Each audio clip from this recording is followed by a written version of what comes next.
Hello, good evening, everybody, and welcome to episode number 54 of the Below the Yellow Line podcast. I am your host, Joseph Lanny Pavlon.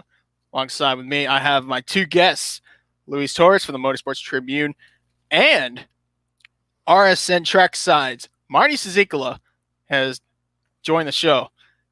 And before we get started with what, a lot of us had expected, there is obvious breaking news. And unfortunately, reality has to be faced. Kyle Larson, driver for Chip Ganassi Racing in his sixth year with the team,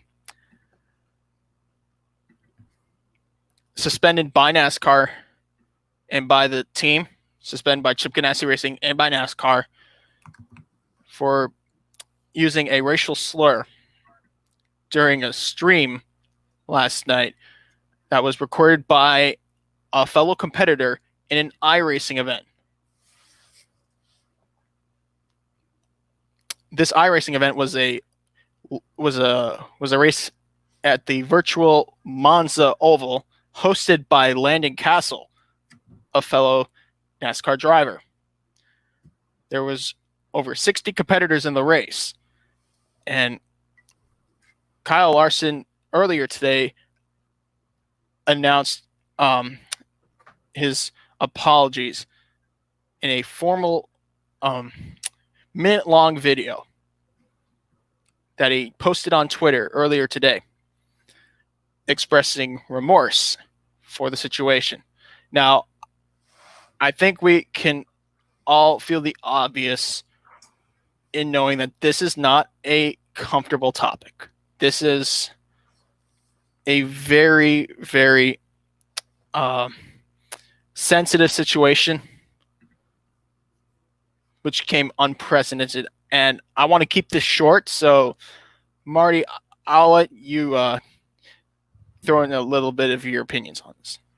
Well, first off, Joe, I definitely appreciate you having me on the show today. Obviously, last night, when we first heard the news, I was actually watching the mainstream on NASCAR's YouTube page when I found out about this. But a friend who was watching, I think he was watching Connor Daly's Twitch stream, I was just surprised and shocked. No one obviously saw this coming with Larson. And I've met Larson before many times as a fan in the garage. Very nice guy, a very talented race car driver, but definitely this affects his credibility and his reputation on and off the track. Yeah, and I think, in my opinion, this was definitely a regrettable situation that he put himself in. In my opinion, I think there's another topic I want to get involved with because when it comes to the sim racing, but when it comes to Larson, this, in my opinion, was very unlike him. A lot of us can agree, especially before yesterday, that he's one of the more likable drivers in the garage area. Great with interviews, great with other drivers. If you remember the 2018 Chicagoland race, when he got bumped from behind by Kyle Busch, slid, saved the car, finished second. So I'm sure there was other drivers like that got hit like that. Probably would have told his crew, go get Kyle. Go fight their crew, right? Instead, they were shaking hands at victory lane. So I can understand your point of view. But in the end, he said what he said last night and cannot take it back. And I think a price has to be paid. This does not reflect upon any of us in a positive manner. And what is and what isn't inappropriate, he really should, give back, I'd say, to the African American community. In my opinion, like I said, I don't want to go too far into this. I think there's a lot of repairing to be done, if any. And I believe in second chances, but he's going to have to work very hard to get it. So I think I've said what I said, and Louis, I don't know if you're around. Yeah, I'm around. Oh, yeah, you want to give in some quick words about the Larson situation? Yeah, where I was yesterday, I was watching the Space Jam movie with the family, and they were literally at the credit scene. And then I opened up Twitter to come to find out that Larson said something. Obviously, I didn't click on the video. I was just reading through Twitter, and I said to myself, "Oh, well then, we can't get away from another NASCAR Twitter drama of any sorts. It just adds one to another, and it's gotten to the point that this is the second straight week that we've had sponsorships leave a driver due to circumstances, but this one in a much larger scale, because last week it was Blue Emo ditching Bubba Wallace, whereas there's still, where we look at it, it's unfortunate, but hey, gamers have the tendency to rage quit. It's just natural sometimes, unfortunately. And now for the second straight week, I'm thinking poor Landon Castle, because Landon Castle has the Blue Emu sponsorship deal, and they're getting, and that sponsor getting some bad rep for leaving Bubba and whatnot. And now Landon, who hosted this Monson Madness, which I might add also marked the first major notable auto racing commentary from Alan Bestwick since ABC cut ties from IndyCar. Now everybody's talking about the suspension. It's just extremely unfortunate, and we live in a time period where that's just not condone or acceptable. Yes, that's not condone and acceptable. Whether it's the one way of saying it or the other way, it doesn't really matter at this point, because with this crisis that we're dealing with right now, the sponsors are eyeing on this stuff. They got nothing else to really focus on other than what the people do. You're viewed on a pedestal. Compared to Bubba and compared to Jeremy Clements back in 2013, Kyle Larson is one of the more bigger stars out there in the sport today that has a passion for not just NASCAR that people give so much flack for because of his other passions. Now the big question, and I said this to myself, any shot of running the Indianapolis 500 is pretty much goodbye at this moment. Sure, and I know David Land told me this as well, that Allmendinger got to run the 500 after getting suspended by NASCAR and ultimately losing his ride from Roger Penske. But yeah, there you go. That's a different story. One is drug related, another one is just using a racial slur. It's two different stories. This one is much more offensive because people will remember it, and it was live through not just the race winner of that event, but also Connor Daly's stream. Which poor Connor Daly, I might add, because this is the second time he has to go through that tough situation that's out of his control. Right, and I want to mention the Connor Daly situation. So if you're not aware, his dad, Derek Daly, former F1 driver and TV radio personality, especially in the Indianapolis region, he and former commentator, I must mention, F1, he had some controversial words from a radio show over 30 years ago. Connor wasn't even born yet. Derek Daly made those comments, and at the time, Connor Daly, sponsored by Lilly Diabetes and driving for a Jack Roush Ford at Road America for just a one-off Xfinity race, gets his sponsor, Lilly Diabetes, pulled after a resurfaced quote by his father. And I mean, a lot of us were mad at Lilly Diabetes, and understandably so, because this was a situation caused by Derek Daly. But if that's not a warning sign enough, then I don't know what is.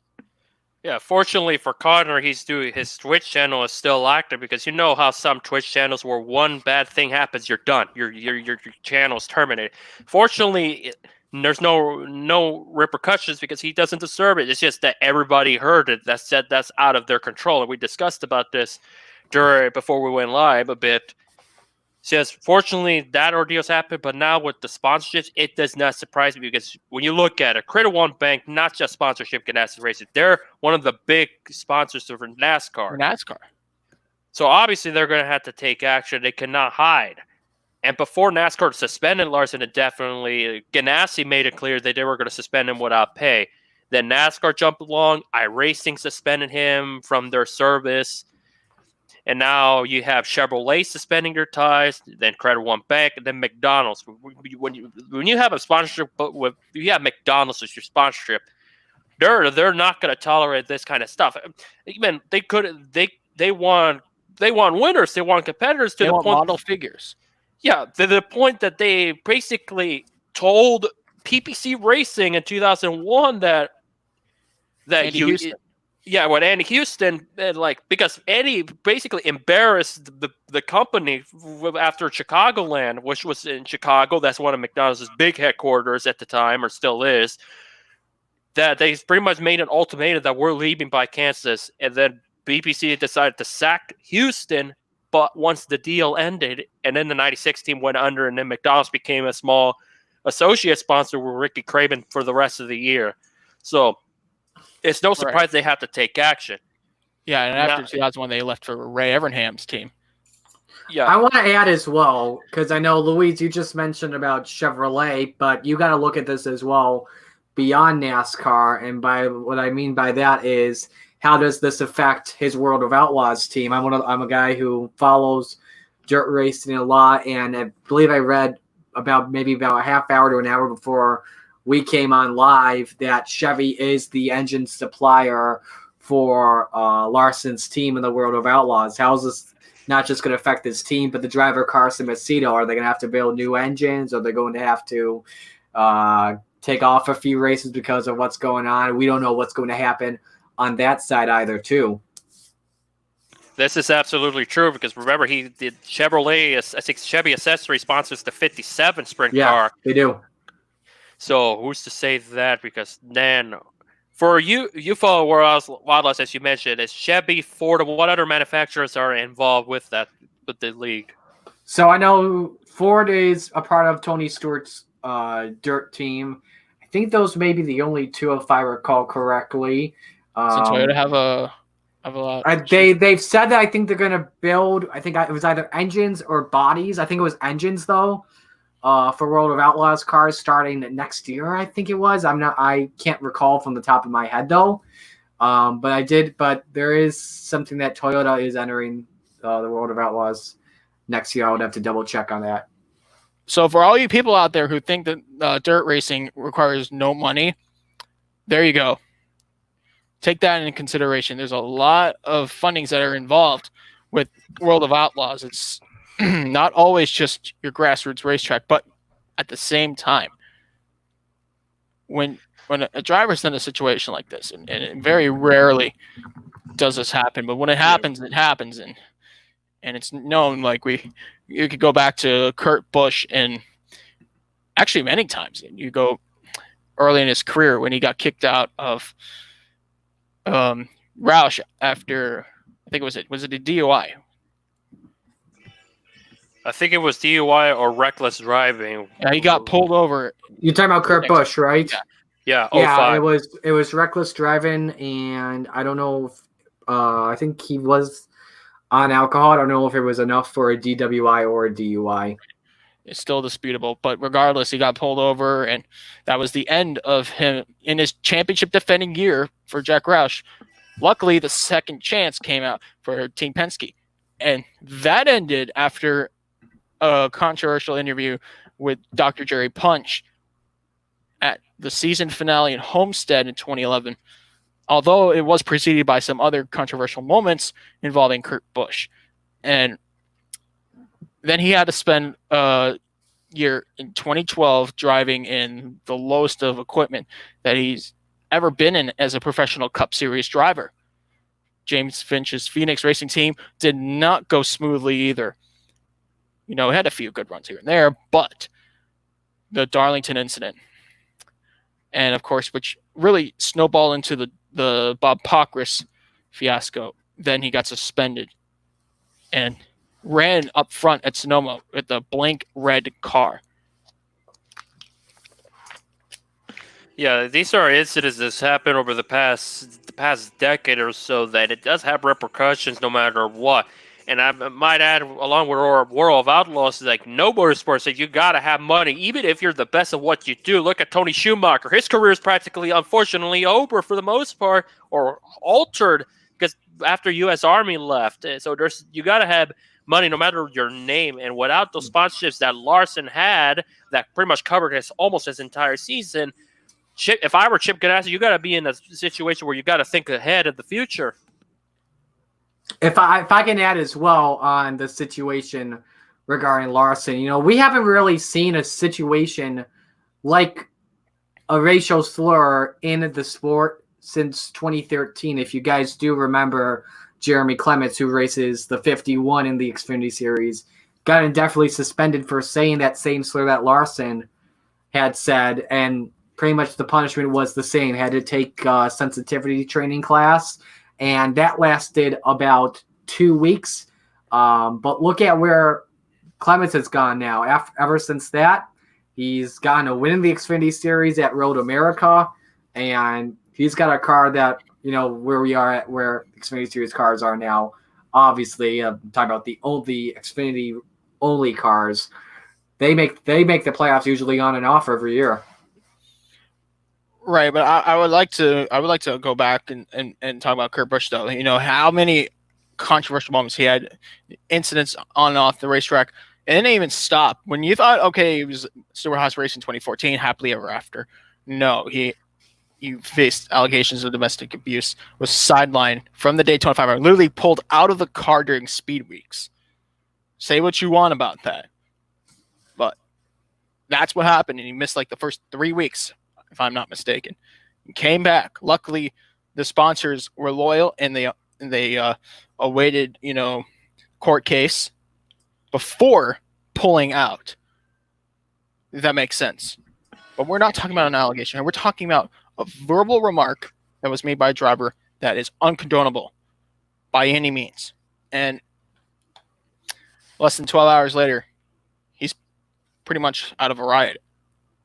Well, we don't know if he's out of a ride yet. Obviously, he's suspended without pay until further notice. NASCAR has indefinitely suspended him until he completes his road to recovery. We don't know what's in Larson's store right now for NASCAR at the moment. No doubt. And then before the whole crisis happened, he was, I believe, in a contract here along with Brad Keselowski. So now with this, it's just the writing on the wall is there. And then the big question is now, if the action is taken sooner than later, who takes the 42? Well, the first guy you got to think about in the 42 is, Ross Chastain. He's got that relationship with Chip Ganassi Racing because if you guys remember back in 2018, he did a few races in their Xfinity program, got a dominant win in Las Vegas, almost won at Darlington. So Ross and Chip have had a good relationship. The Spire Motorsports 77 car in the Cup Series, Ross is in that for 2 races, Daytona 500 and the Coke 600, and they've got an alliance with Ganassi. And with the sponsorship that he had, which was coming from Advent Health this season for those 2 Cup races, it probably would not be a surprise if you saw Ross get promoted up to Cup. It obviously wouldn't be for Cup points because I have a feeling he would still commit to Xfinity points with Kaulig Racing. But then the other question you got to look at is because he's filling in for Ryan Newman right now, as Newman was on medical leave after the Daytona 500. Who would take over the 6th then if Larson, or excuse me, not Larson, if Chastain moves right up to the 42? In my honest opinion, if that were to come down, that you have a Matt Crafton or a Chase Briscoe even to probably take over the 6th temporarily, or even, who's to say, maybe, just maybe, Greg Biffle if he wants to, but who knows? Time will ultimately tell. You just got to have to wait. We can't really speculate at this time. When will Newman come back? When will Ganassi take any further action? Because now with these sponsorships leaving, we're going to kind of have to expect something to come from them sooner than later, depending on how everything unfolds. I was a really good point because I think, in my opinion, this Ryan Newman might just be ready to be back. Yeah. With the off weeks, it's facilitating his comeback time. Now that doesn't mean, of course, there's no physical therapy, no doctors. I mean, of course, they find ways to do that online. That's on him and that's on his medical crew. But it sure will help him come back quicker. And he only missed 3 races if you think about it. But if Newman for some reason is not available to get back in the 6 car, there are many options. I'd say Austin Cindric will run the road races. I wouldn't be surprised. He's a great sports car driver. But you're right. I hadn't thought about Austin. That's another good choice. I followed him when he started racing the Bathurst 12 Hours in 2015, 2016 as just like a young 16-year-old. And he caught a lot of eyes out there.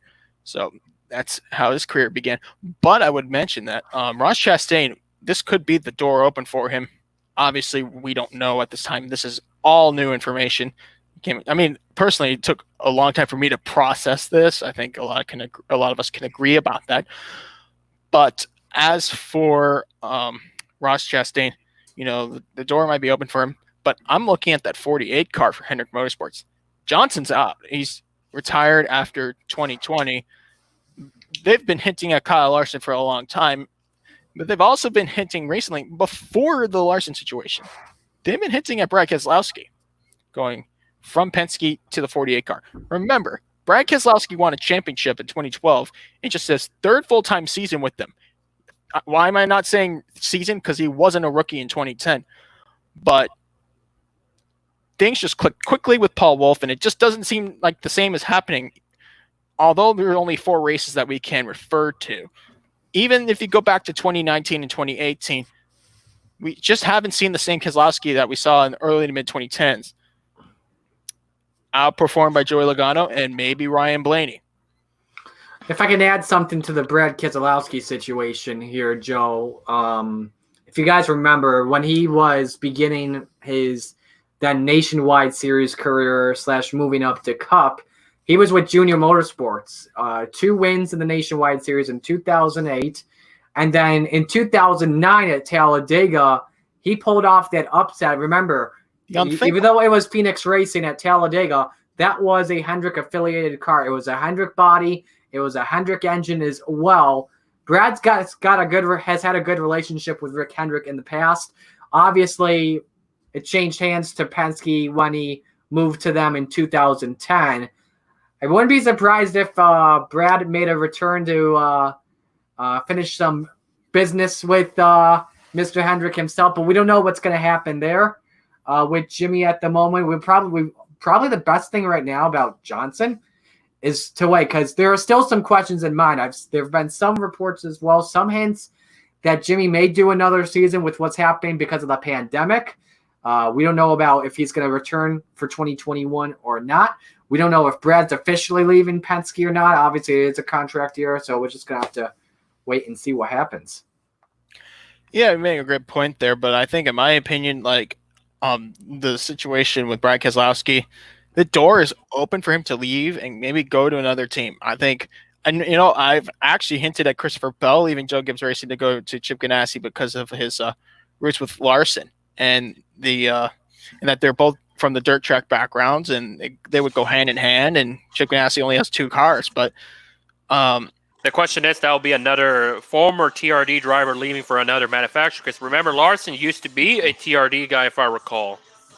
Wasn't he a TRD guy before? I think he was still with Chevrolet because I'm guessing you're talking about. I'm guessing you're talking about Luis when he was part time in the Truck Series with what was then the Turner Motorsports team. Yeah, I think they were still fielding Chevys because they had that alliance with Chip Ganassi Racing. Yes. Turner actually bought the Braun Racing team after 2010. Braun ran Toyotas with Gibbs Alliance from 2000 and actually they ran Michael Waltrip Alliance in 07, and then I think they switched to Gibbs from 08 to 2010, and then once the team got bought by Steve Turner, the late Steve Turner, then they moved to Chevrolets with Hendrick Alliance. Yeah, I was going to say, because the TRD deal, it goes through, it's like pretty much, it goes all the way to, once you're in Cup there, the TRD backing is pretty much done for. Would they, so it's out of their control now what Bell does with his time with Toyota and his future.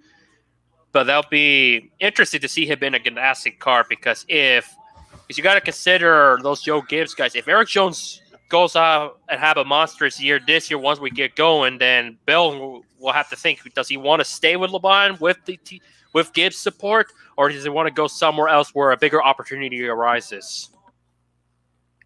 And I think that's a great thing to consider, because if you really think about Toyota, they have the least amount of open spaces for good quality rides compared to the other two manufacturers, Chevrolet and Ford. And now you wonder why Deegan left for Ford, because the Ford will have more of a future ahead. They don't really have many developmental drivers. It's just, I think, have only her and Briscoe. So Ford could be a spot where maybe those young guys could see themselves going, because Ford have more openings than Toyota. And you know what? Toyota actually has the most amount of closed teams when it comes to their top brands. Like Michael Waltrip Racing in 2015. I don't want to get further into how that led to them closing. I think it's self-explanatory. And then, of course, Furniture Row in 2018, which was very unprecedented. We didn't think that was even a possibility, and then that happened. So, and I'd say if you go further back, they weren't a top team then. I mean, they're not even a top team now, but they're fairly average but good. Good when they get good. That's JTD Doherty Racing. Just to throw in another example. So they weren't all that small in their top team program. But here's the thing. Look at their drivers. Denny Hamlin on his prime. Pretty much in his prime since 2006 when he started. Kyle Busch, without a question, on his prime. Martin Truex Jr. Scarily consistent. Hopefully that will be the same with James Small this year. Not enough races for me to determine that. And then Eric Jones, who is very good. I don't know why people look down on Eric Jones, but I like what I see from him. They just need to scruff a few things up, and they'll be good to go. They're a 4-car team. Joe Gibbs Racing has usually been a 3-car team for their beginning years. For their first decade, they were a 2-car team. And if you told me 10 years ago that Joe Gibbs Racing would be like Hendrick in a 4-car team with all drivers doing well, I'd laugh. Seriously. Even though they're a powerhouse now, or powerhouse then, I just didn't think they would be funding 4 cars and being the lone Toyota camp. They're leading the way. And how many more years does Truex have? Hamlin, Kyle Busch. Just think about that. Well, Joe Gibbs Racing, I think, has always wanted to be a 3-car organization ever since 2005. I think the main reason they got that 4th car was because of the Era sponsorship when Carl Edwards signed on in 2015, and then they've just kept that 19 on to now. And then you actually mentioned about Martin Truex Jr. Obviously, in his prime, it hasn't been the best start for him. In 2019, I don't know if it's trying to adapt with the new crew chief and James Small, because Truex and Cole Pearn did have a really close relationship. But if you look at Truex's stats in the first 4 races, hasn't even gotten a single top 10. Yeah, it's been a rough start for Truex. Even last year, it took him quite a bit to get the ball rolling, but with Gibbs. So the question is if it's. And that's the thing about Joe Gibbs. Sometimes they'll have 1 or 2 drivers that just get off very slow. Look at Tony Stewart, known as the summer guy at Joe Gibbs Racing, especially when they won those 2 championships. So we have to give it some time for Truex, because and you'll get that naturally for no matter who it is. Look at Jimmy Johnson. He could not click with what is his name? Kevin Mender? Was it Kevin Mendering? Yeah, Kevin Mendering. So they went with Cliff Daniels, and once he collaborated with Cliff, there's been some improvements. Or look at Jeff Gordon when Abraham decided to bail. They started off pretty darn good with Brian Weitzel, but Weitzel decided to just not do the crew chief thing for 2000, and and Gordon struggled for a bit with Robbie Loomis. It's just how you make the most out of your adaptation is going to mean a whole lot, no matter who it is. And right now, Truex is the latest one that are going through a growing pain period with a new crew chief. Oh yeah, I think you made a great point. In my opinion, Jimmy Johnson and Cliff Daniel, they're probably going to have a good year in 2020. Whenever we get back, they had a great start of the season. If you really look further into, especially Fontana really raised my eyebrows. Even that last pass Johnson had in Vegas in that final restart when he went way down on the inside, below the apron to get a 5th place finish. Yeah, Jimmy Johnson is really hungry because he has never won a race since 2017 and pretty much has never been in contention to win a race since 2018. Yeah, and is what could be his swan song. He's definitely hungry, wants to win, to go out, and even wants the. I think he even wants the 8th championship. He could even have a chance at it the way he's been racing lately. Yeah, I think a lot of it has to. He's not feeling that he's not having to think about that 8th championship and much longer. He's just trying to focus on him make the last season the absolute best as he could. So I think it's like a whole different man type of mentality for him because he just wants to enjoy that last season. Because when you look at Tony Stewart and Jeff Gordon, Johnson is having a much better final year than both of them because Stewart missed races because of his back injury with the dune buggy when he was with Jeff off track.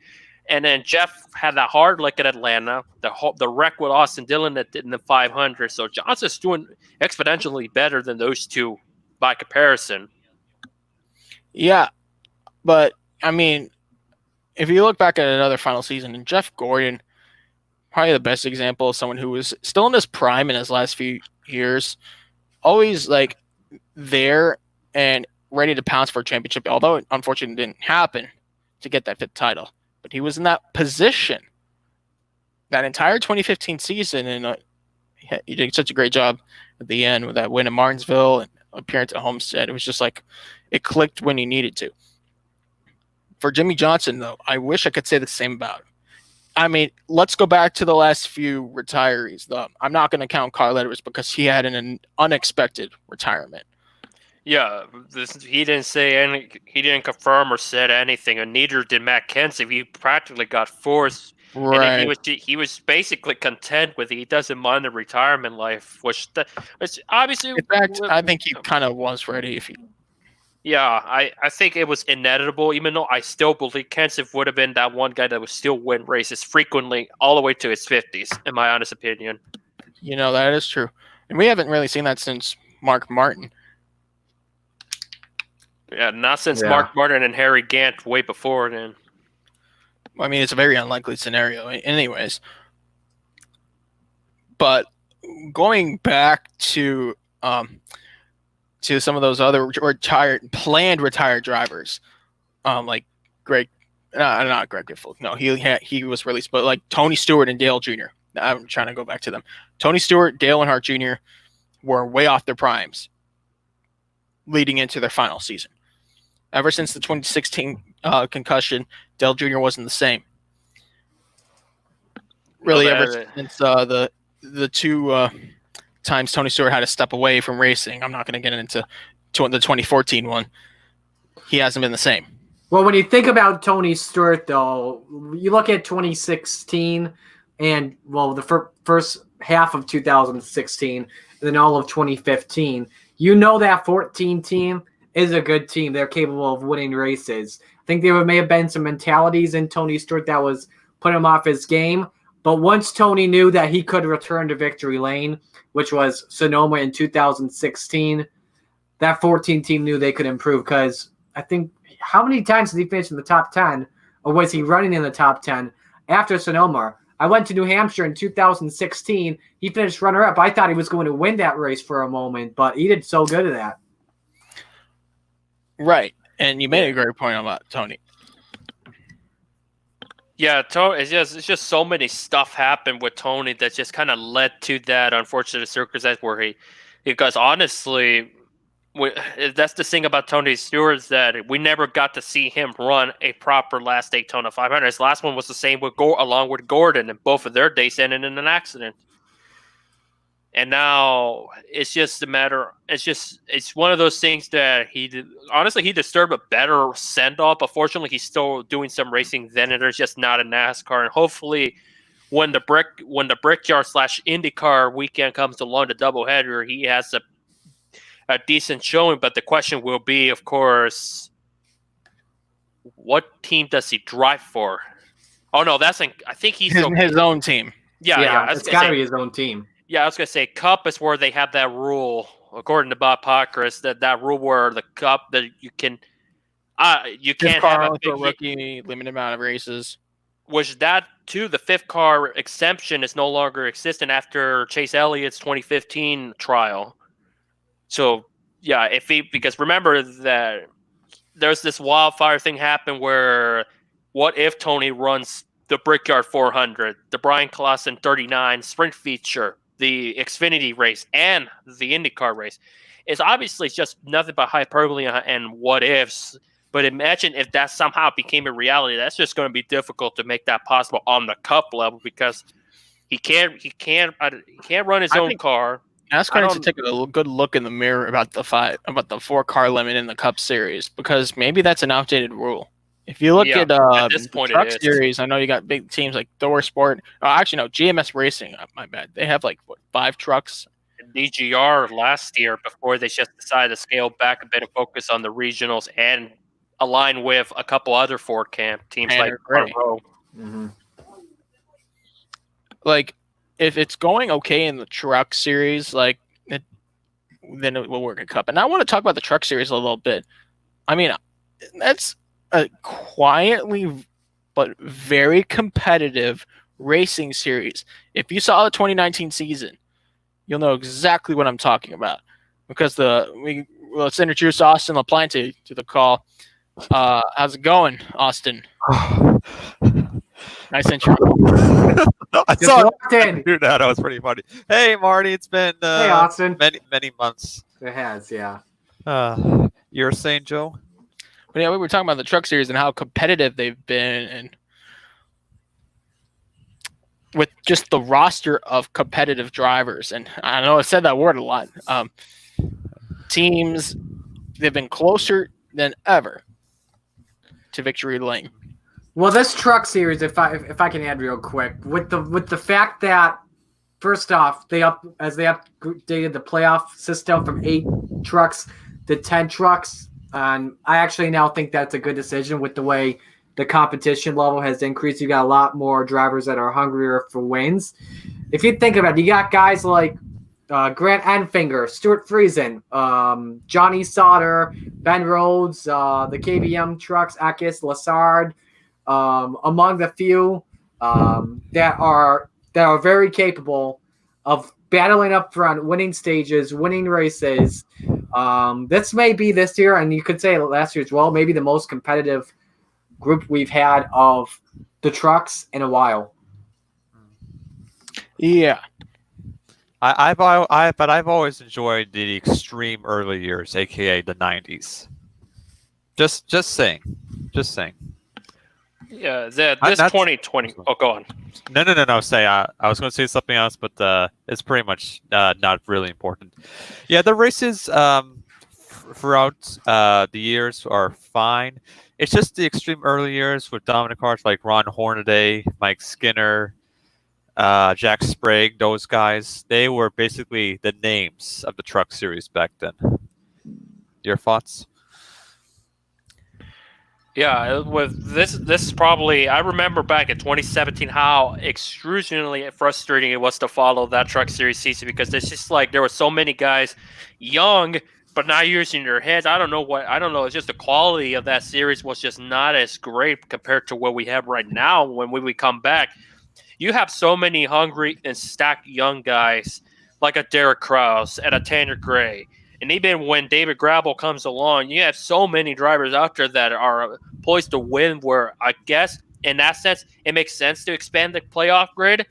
For me, 8 was as a good number as it was, because you have so many. Look a year ago, Kyle Busch Motorsports, they were shut out of the playoffs.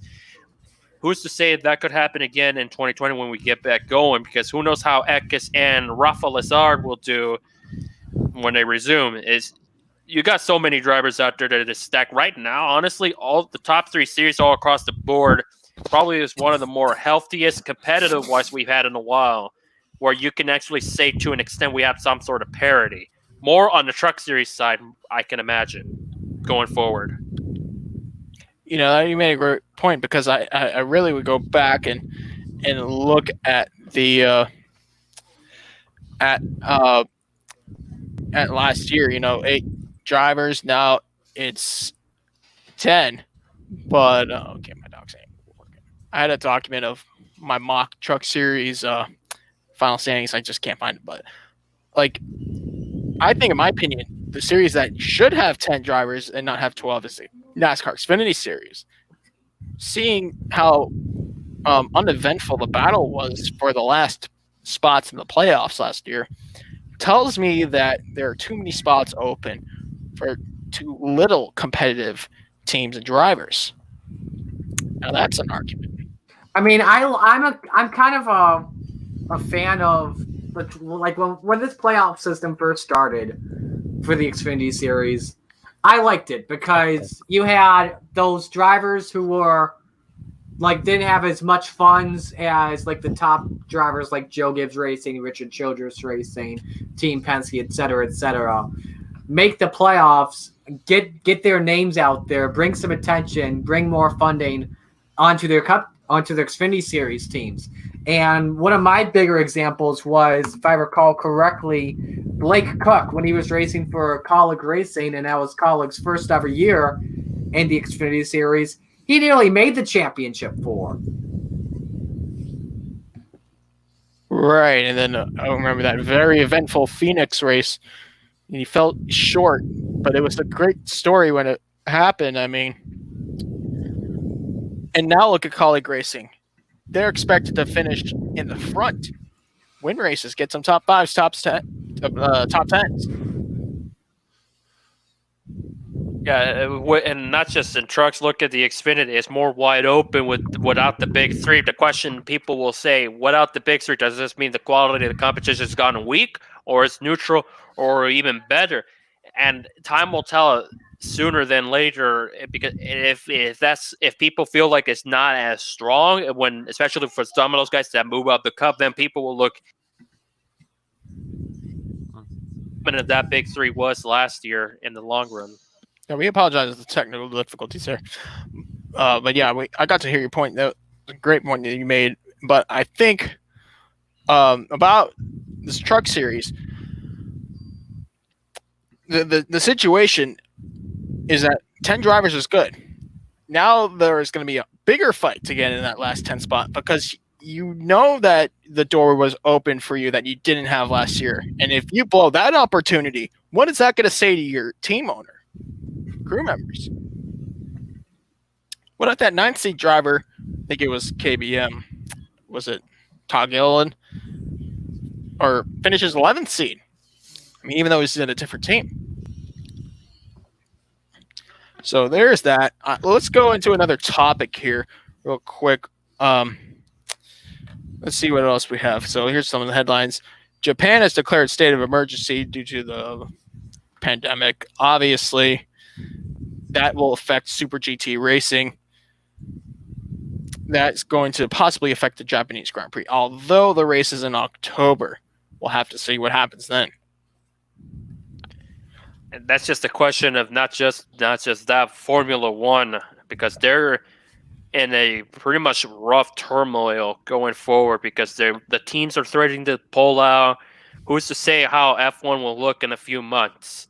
Because right now I've heard that the French Grand Prix could be out too, so that means we're looking at Austria being the season opener, which I'm not going to lie, Austria will be a more better season opener, but who knows about Formula One's future? Believe it or not. And I think somebody pointed out that while, say, NASCAR IndyCar might be fine when this is over, Formula One may not have an ideal situation. Yeah, we don't know what's going to happen with F1 at the moment, because they've canceled pretty much, well, a combination of canceled and or postponed the first, 2-3 months of the season or something, because I think the latest postponement or cancellation we had came up in Montreal.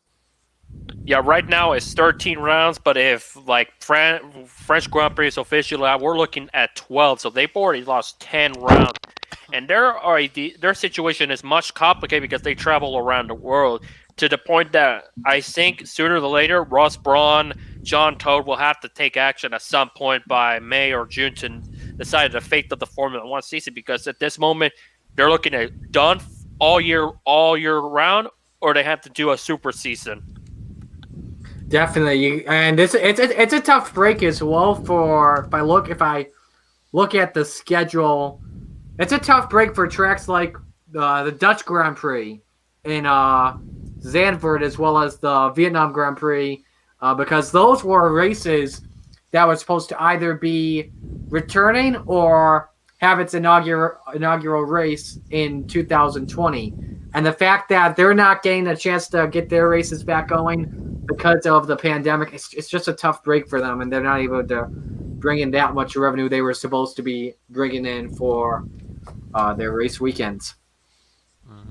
Yeah, because there's some tracks that are in big trouble. They're going to be in big trouble. Even Coda, the fate of Coda could be in hot water. Where I think sooner than later, some tracks, some entity will have to buy out the circuit to keep it alive. Because a nice infrastructure like Coda should not go under. And it's just under a decade, because it's never a good sign to see an abandoned racetrack like a Nazareth or a North Wilkesboro, or even street circuits like Valencia. Because Valencia went into complete horrible shape after they ditched that circuit. Well, Coda, I don't think they'll really go under. Look at the support they've had for Formula One as well as IndyCar, and they brought so many other international sanctioned series into the USA. I don't see Coda really going away anytime soon.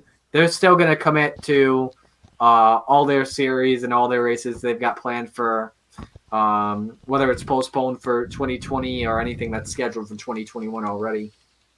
Yeah, I hope Coda doesn't go under. It's just there's been that talk about their status for quite a while, especially since they basically when they opened them and having some financial struggles. So hopefully, if Formula One does continue to soldier on, once this whole thing is done and over with, that we'll get to see some Formula One action down there, because IndyCar is not coming back there for 2020. Yeah. And then we don't know like what the deal's going to be with Monza, because before the trend for us was whether it's regular sports like NBA, NFL, and motorsports like NASCAR, IndyCar were canceling races or postponing races. Or suspending the season, I should say. The big story related to the pandemic was Italy, because they were not in really a good situation related to what's been going on. I don't want to say the word at the moment. It's like, I know Monza's not until September 6th, but how does this come into play, though? And I want to talk about Monza as well in a moment, because for some reason there's something we haven't really gotten to yet that I really want to talk about. Yeah, we're talking about Formula One months of the current status, but not also the lockdown. I mean, yeah, because they freeze any work during the summer break, which is what they're going with right now. They've expanded it. So once they get back going, who's to say how like a Ferrari or an Alfa Romeo are going to fare? Because AlphaTauri. Oh yeah, an Alfa. Well, it's an AlphaTauri. It used to be Toro Rosso. No, I was talking about where they're based from. I said, aren't they based in Austria or Italy? Oh, okay. Because I think they go both ways, because they, of course, work very close hand in hand with Red Bull. Now that I'm thinking about it, 2008 Italian Grand Prix is the best source, because that's obviously that teams only went to date with Vettel, or as James Allen used to say, Vettel. Talk about a flashback. Yeah, before he got big. Anyway, because I just mentioned Monza. My question is, because I was just mentioning Monza earlier, how come we haven't talked yet about Monza Madness last night? I know everything was overshadowed by what we talked about earlier on, but we got to talk about Monza Madness, because that was like some of the best iRacing I've ever seen. Yeah, I think Austin's urgent to say something about that. Yeah, well, I didn't watch that specific streams when that happened. I was watching a little bit on my phone when I was actually racing well, in NR 2003 league, by the way. Not that. I do not have an iRacing account. We'll never have an Neither iRacing do account. I. It's just I just got one, but that I'm ain't gonna still happen. working the But kinks. I did watch some parts. I didn't watch others. Yeah, I was quite frightening after hearing that. But the race though, you gotta admit that race that was A 60 car field. That's like a Southern 500. And I've been from the extreme early days. I think it once had 80 cars or something. I've been like saying that. this to everyone that Monza Madness may be the greatest iRace that mankind's ever put up. Well, thank Landon Castle. Thank you, Yes. Landon. And I know someone who likes them, even though he should still have a cup right now. Oh yeah, I know him too. I won't mention it though. Yeah. Just would- triggered. Yeah, I would definitely where was I going here? I would definitely go back, and I think they should run another race like that again. I mean, unfortunately, it was overshadowed by something else, in my opinion. This is just the life we have to deal with. I think. I wish this wasn't ongoing. Let's move downwards and see what else that I had covered. Texas Motor Speedway. This makes for a good debate. Eddie Gossage, the I think he's track president of Texas Motor Speedway. Eddie Gossage states that the IndyCar race, 600-kilometer race scheduled in June, will not be ran if fans aren't able to attend. Was this the right thing for him to say? Or did he go a little too far during the ongoing situation, and should he be more understandable? You know, I can understand Eddie Gossage's perspective on what's going on, because really the fans really make the race. Because without the fans, nothing in IndyCar, Texas Motor Speedway, or motorsports in general is possible. Texas is one of the more exciting races of the year. The fans deserve a great show like they have the past many years. And I mean, I can understand his perspective. There's a little bit of a cliche in show. I don't know if you could call it cliche or not. The show must go on.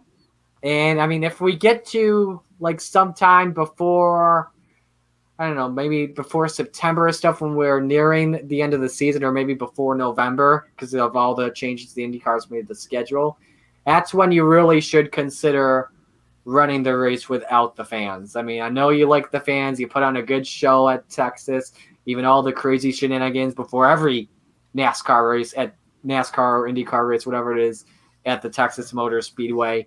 But I mean, I can understand his perspective though. Yeah, it doesn't surprise me that come from Eddie, because he's one guy that has pretty much a tell it like it is kind of guy, whether people like his opinions or not. He pretty much tried he's the kind of guy that will back up his company, his price position to absolute no matter what people think.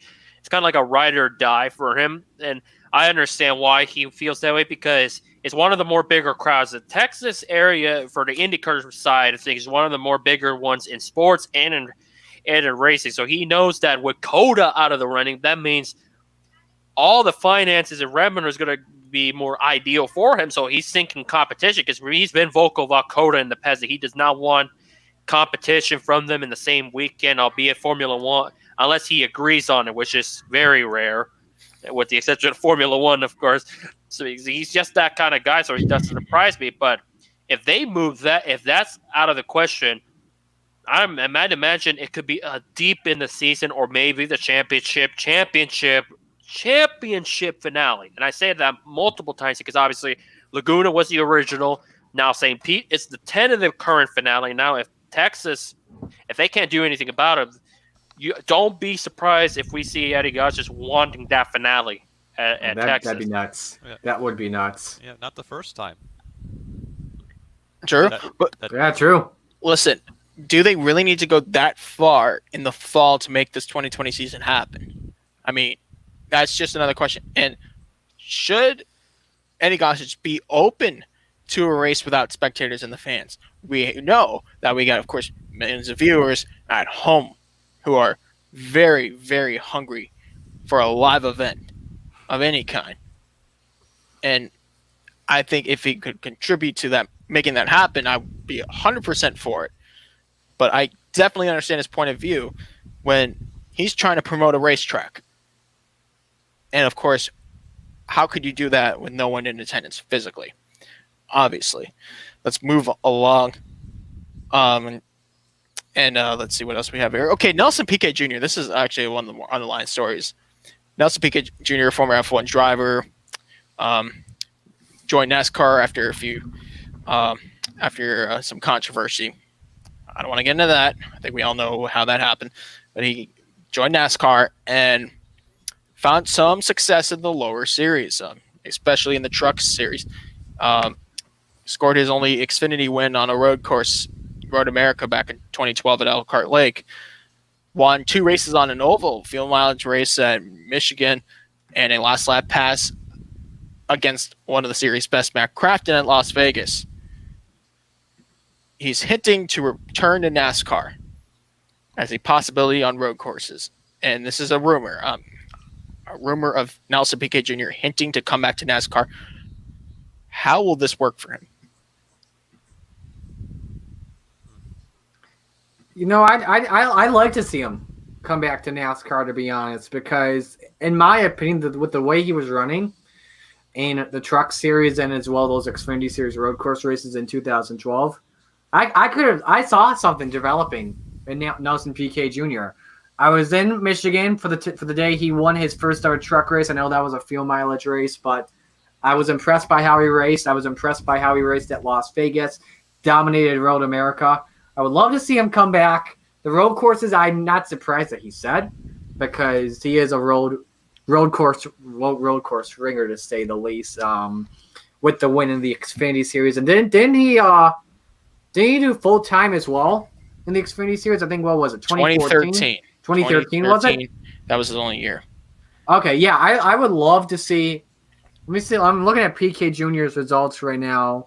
I mean, I know it was his first full-time year, but I feel like if he could have had one more year full-time, I think there would have been a bigger sign of improvement.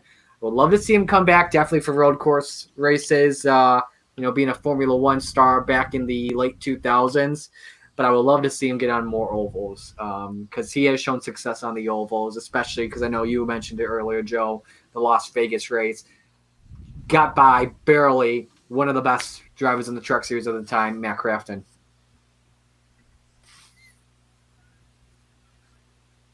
You know, I think that's a good point because if you really look at it,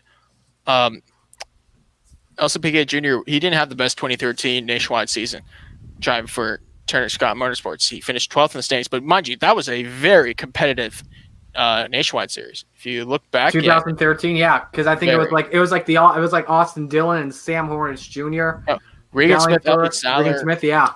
All guy, remember Trevor Bayne came back, Kyle Larson, Parker Kligerman, Brian Vickers. A lot of people thought Vickers would have been won a championship, or even Parker Kligerman. Yeah, I was a big fan of the 2013 season. I was very excited to see Austin Dillon win the championship because he was the most consistent driver all year, despite not winning a single race. So that was pretty cool to see that happen. But man, that was a great season. I wish we could have seen more Xfinity Series drivers win a race, like Alex Bowman, Parker Kligerman. Parker Kligerman, by the way, was in a KBM Xfinity car at the time in 2013. That would be the last time you see KBM. Yeah, hold a team, but yeah, I think the door is wide open for Nelson Piquet Jr. You know, last time I checked, he was racing Formula E full time when it comes to his full time career. But the door is wide open, especially now that we have added interest in road course races. We had the Charlotte Roval in 2018. Now the Indy road course for the Grand Prix track, the Xfinity Series will no longer use the oval in IMS starting July. So let's move forward. if I can add to that as well, We don't see road course ringers anymore in the Cup Series, unlike we did back in the entire 2000s / early 2010s. You look at the 2010 Sonoma race as a good example. Marcus Ambrose dominated. You had drivers like Boris Said, Matthias Ekstrom, Jan Magnussen up there running near the front. I would love to see that happen once again. Boris Said, and I think it was like 2015, 2017-ish. He wasn't really running up the front during those races, but I love road course ringers. I like it when they're very really enriching good. to Yeah, it makes you feel like you're watching like an exciting. It's almost like you're watching another series, like you're watching Trans Am race. Exactly. All right. So I was we'll definitely get more into that because I love that conversation. But Dale Earnhardt Jr. Showed interest in, just like Jimmy Johnson, racing IndyCars. He was in the IndyCar iRacing Michigan race at a track which has a lot of people wanting to see back on the schedule, which we'll get into a little bit. Dale Jr. finished third on a field mileage race won by Simon Pagenaud for the IndyCar Challenge at Michigan. And let's go down to some of the results, and I'll, like we do on a normal basis. Simon Pagenaud got the win. He started 22nd. Car number 22 started 22nd, finished first, led 5 laps at the end. Scott McLaughlin, who won at Alabama, started fourth, finished second. Then Dale Jr. started 18th. Avoid the mayhem on the first straightaway. They did. It was US like the 1996 US 500 all over again. And then Will Power led 13 laps. He finished fourth. Then looking down the list, Graham Rahal, Jack Harvey, from 28th to 6th. Alexander Rossi led 2 laps, finished 7th. Ryan Hunter-Reay's teammate finished 8th after leading 4 laps. Ed Carpenter finished 9th, and Alex Palou finished 10th after leading 4 laps. Then Zach Veach led 2 laps, finished 11th. Kyle Kaiser, Connor Daly, Sage Karam, the dominant car of the race. He had just a bad pit strategy. I guess things fell through at the end.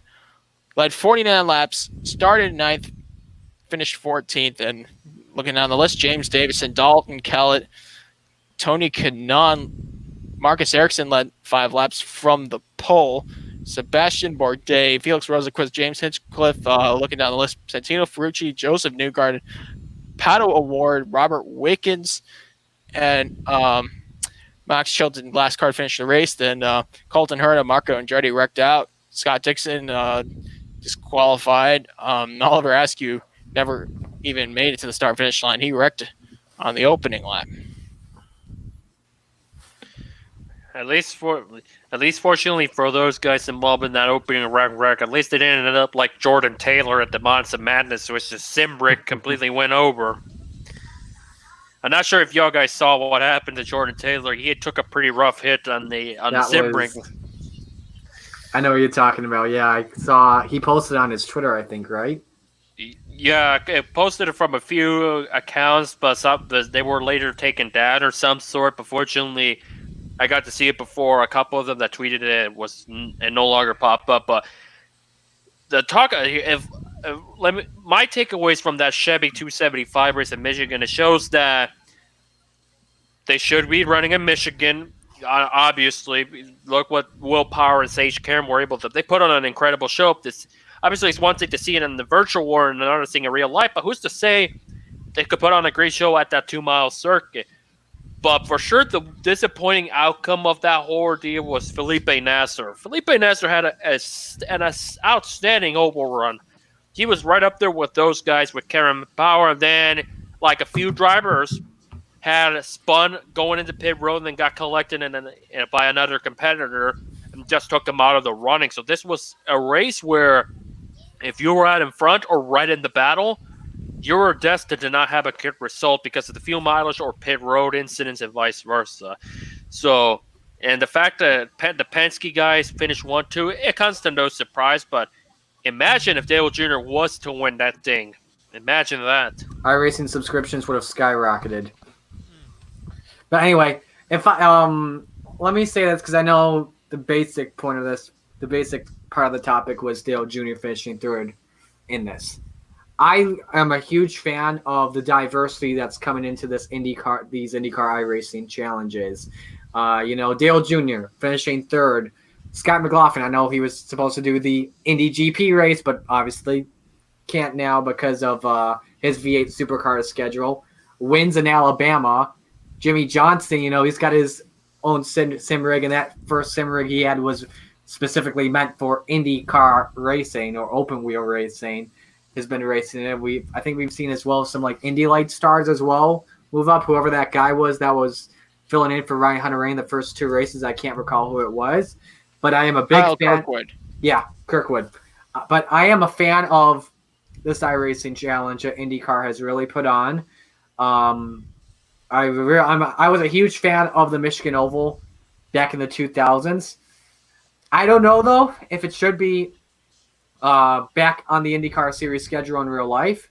I would love to see it happen, but if we remember the last time we were on a track that was kind of similar to Michigan was Auto Club Speedway, which was 2015. Now, I know we had different chassis or different aero kits in 2013 that made those races, whether it's Indy, Texas, Michigan, insane. You had so many packs, so much passing going on. Will Power even criticized it, saying that it was similar to Las Vegas in 2011. But, with the IR18 kit that we have now in its third year, we've seen how much different it is to what we saw with the DW12 aero kit and the special aero kits that were made in 2015 as well. I would love to see Michigan specifically replace Belle Isle. Roger Penske, no disrespect whatsoever, but I know it's really a corporate thing for GM and Chevrolet and stuff like that, but move it to Michigan for crying out loud and bring back the nostalgia of the US 500. And bring back the 500-mile Triple Crown. Booyah. And whether that's Montana, Pocono, Michigan. I Even wouldn't Atlanta. really do I hinted Pocono. at Atlanta at a night race. Would have a I lot don't of it. know about Atlanta, really. Yeah, that who's was to say a how that will IRL go? track. So yeah, say what you want about the IRL. Those days are long gone. Let's look around and see what else we have here. Let's talk about some sad news. Unfortunately, we learned over the weekend that's 15-time Grand Prix winner and racing pioneer Sir Sterling Moss died Sunday at the age of 90, and he was a journeyman in racing. Sterling Moss was born in 1929 and in West Kensington, London, and began racing in the late 1940s as a teenager. And his father finished 16th in the 1924 Indy 500, which sparked the interest of racing for the young Sterling Moss when he learned about it, of course, after being born. And obviously, when he joined Formula One, that was one of the most dangerous eras of racing. And, not too many drivers made it through that era alive. If you really think about it. The safety measures don't even come half as close as where they are today. So there are a few drivers that made it through some of those dangerous eras. Sterling Moss. I have another one in mind. AJ Foyt, Dan Gurney, Mario Andretti. Sure, there was a lot more safety features for them. But as for Sterling Moss, that was a bare minimum thought. So yeah, there is that.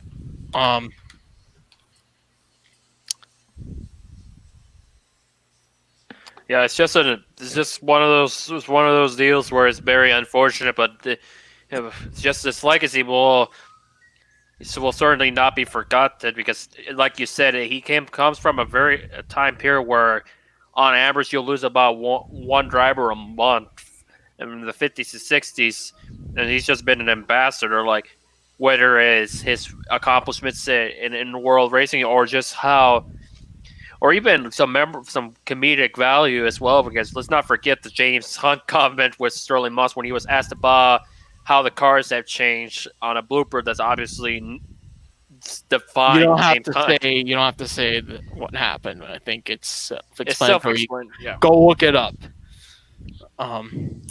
We may have been able to say if the controversy last night did not happen, but better to take some measures. Let's just say that Sterling Moss had a great personality, and I loved seeing him in his last few years, especially in the 2010s. He did that clip with Lewis Hamilton driving around Monza, Sterling Moss, and it was like a seat swap, but they weren't going at full speed, to preserve the cars. You saw Lewis Hamilton, and because they were both Mercedes factory drivers. At one point, he would be the face of Goodwood for the Goodwood Festival of Speed. I mean, the first driver you think about when you look at Goodwood, the Goodwood Festival of Speed. And the first guy to come to mind, Sterling Moss. That Mercedes-Benz 300 SLR was just some car. It was unfortunately the car that took the life of Pierre Levy and 82 other people in the 1955 Le Mans disaster. I think that was probably the cause of the wildfire in racing safety that caused measures to be taken. If you really think about it, the 1955 Le Mans disaster, that was the turning point in motorsports safety. But you can also look at some other events. How about the 1964 racing calendar as a whole?